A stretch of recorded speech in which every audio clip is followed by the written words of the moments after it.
Okay, so it's my blessing tonight to introduce you to our first speaker, Pastor David Crabtree.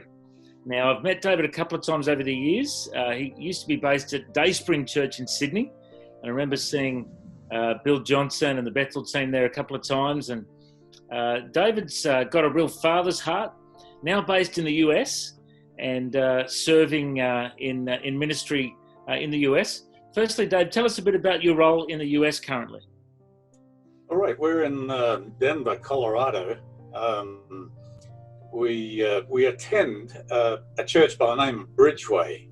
Bridgeway is very similar to DaySpring, so we found ourselves gravitating there fairly easily. They're similar in many respects to the Stream with Bill Johnson, Randy Clark, and others. High value for the Spirit, high value for worship, high value for presence, but also a sensitivity to the current situation. So we're enjoying the challenge, and we're enjoying the company, and we're enjoying the friendship.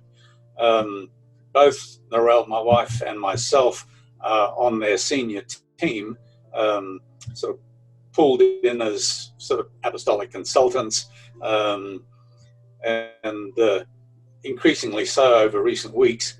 But we're enjoying it here, and part of what we're enjoying is this outward connecting look of gathering together the pastors, certainly and the leaders in the state. The week after next, we're hoping for 400 pastors to get together for a purposeful get-together, and also prayer for the entire state. So while we miss Australia, we're enjoying being here as well. And it's everybody has a similar hunger for seeing a move of God much more powerfully than we've seen in the past. And I think us being able to be voices into crises, I think is pivotal right now. So while we miss Australia, we're enjoying being here. And tell us a bit about what God's put on your heart for tonight, David. All right. In 9 minutes or less now. I've several things that come to mind. I mean, it is a phenomenal opportunity for prayer, and prayer doesn't need personal get-together. Even in the midst of isolation, even in some areas of the world, that's being released a little bit, but then we're under pressure again. Prayer is pivotal. So, and I think we're all fairly convinced about prayer, but I really want to encourage that.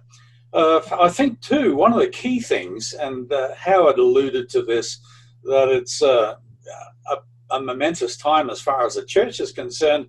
And I think right now, one of the key words for the church, there's several key words. One is opportunity, because we need to take opportunity, but it's also an opportunity for reset. I think, without leaning into this too hard, because there's so many sort of doom and gloom opportunists there, and I'm certainly not heading into that. I think our major call as a church is speaking peace into troubled waters. I think that's a key exercise of authority, to be able to speak peace. But also, while we're in isolation, we're having to navigate through creative means of connection, keeping people together. And we've had to work through all that, and certainly the church that we're at, and I know there are about 6 other fairly powerful churches in the area that are doing similarly, and all of us are doing things differently. But Bridgeway, for example, have said, I think we need to take opportunity to reset. we're going to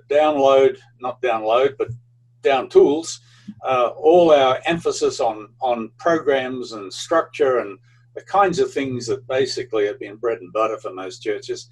Let's really hear what the Spirit's saying, learn to hear what He's saying, also set up a far greater relational paradigm than we've done in the past. If I can lean a little bit into neuroscience, it has shown that teaching models do not help us transform, and that, for those of us who love teaching, really is a challenge. We are not motivated or transformed by those things that we believe, but we are transformed by the people we love. Is a key thing, and interestingly, right in the middle of all this, we need to connect and love each other and be in relationship. We've got the pressure to isolate. So it's an interesting thing, and I don't want to spend time, even though I could, on the warfare aspect of all this. But I think the challenge for the church now is to be really listening, and I think the Spirit has marvelous solutions for us, very creative solutions for us to connect powerfully, and that we need to do. So over the next few months, we'll be exploring that. Certainly our church is, and as I listen to others speaking and prophetic voices speaking, they're using the same kind of language. One guy mentioned, just as Israel got delivered from their idolatry through captivity or isolation, there are some idols, I think, in the church that we are so used to bowing down to. I think we're going to be liberated from some of those things and become, as someone described, very lean and agile as churches. I think there's been a little bit of, if I can say so, leading a larger type of church, a little bit of administrative and structural bloat. So being sort of lean and more agile, certainly in the relational area, I think is what the church needs to develop. It's going to be harder, I think, for larger churches to do that than smaller churches. Smaller churches sort of lean into that very quickly. However, the larger churches seem to have a lot more of the facility and equipment and online and connecting web streaming capacity that smaller churches don't have. But I think everyone's going to be doing that. My personal view is I think we're going to see churches totally change in the way they do things. And I think that's a good thing. And learning what lean and agile means, learning what the primacy of relationship is. We're going to have transforming discipleship because we've learned to connect and love each other. It's ironic, as I said to one of my friends, I said, it's amazing how neuroscience is teaching us what we should have learned by revelation 2,000 years ago. So I think that's one of the things. Now, bearing in mind that's what I lean on, and I tend to be a little left-brained about things and sort of logical and teaching. Somewhat pride myself in that, but I've got to devolve that. I've got to become lean and agile in my own mentality and lean into right brain and lean into heart connect. And I think right now, in the middle of isolation crisis, heart connect and the voices from the church that are vocalizing encouragement, I think is crucial for us. We have authoritative capacity because of the presence of the Spirit to speak peace into personal and corporate troubled waters. Now is the time to exercise that voice.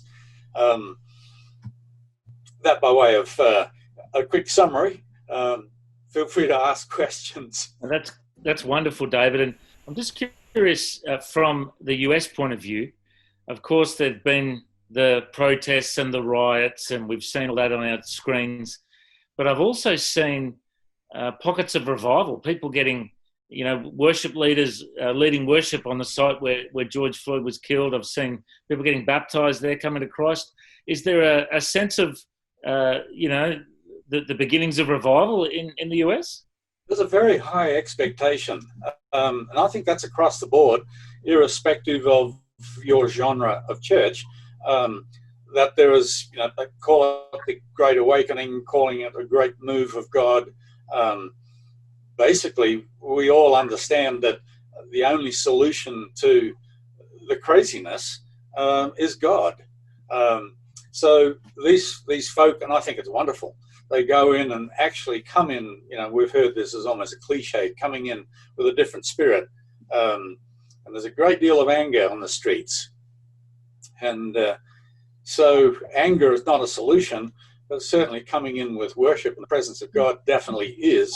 I think I'm pretty confident of this, and there are a lot of people speaking about this, that the current pressures and the crises are creating a hunger for something better than they've ever had for decades, and God is the solution for that. And there's a greater awareness and sense of need for that. So it's not the time for the church to be silent, and neither is it the time for the church to be judgmental. It's a time for the church to offer, a voice of hope, faith, and healing. And Howard, you mentioned that at the beginning. This whole area of faith, and we need to be able to do it without judgmentalism, and without anger ourselves, and without trying to get in some sort of crazy eschatology about end of the world. Let's just minister into as Jesus would. So the expectation is very high on that regard. So we do have people on the streets, as in worship. We do have people meeting with their neighborhoods. We're doing it. Our senior pastor is doing it. We're having, wine and cheese 20 feet apart.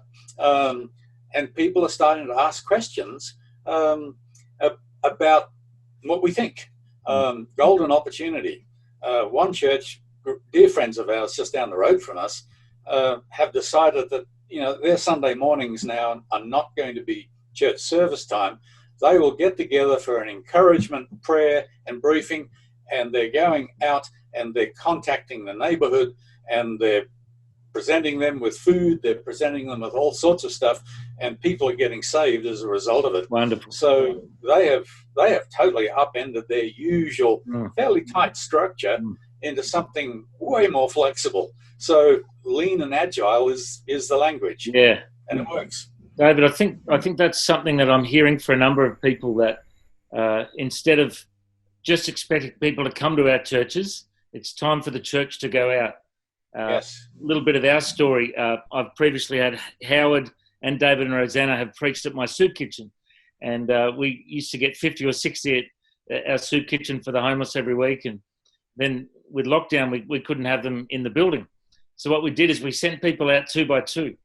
And we've seen more souls saved in this last 2 months than I've seen in years in the church.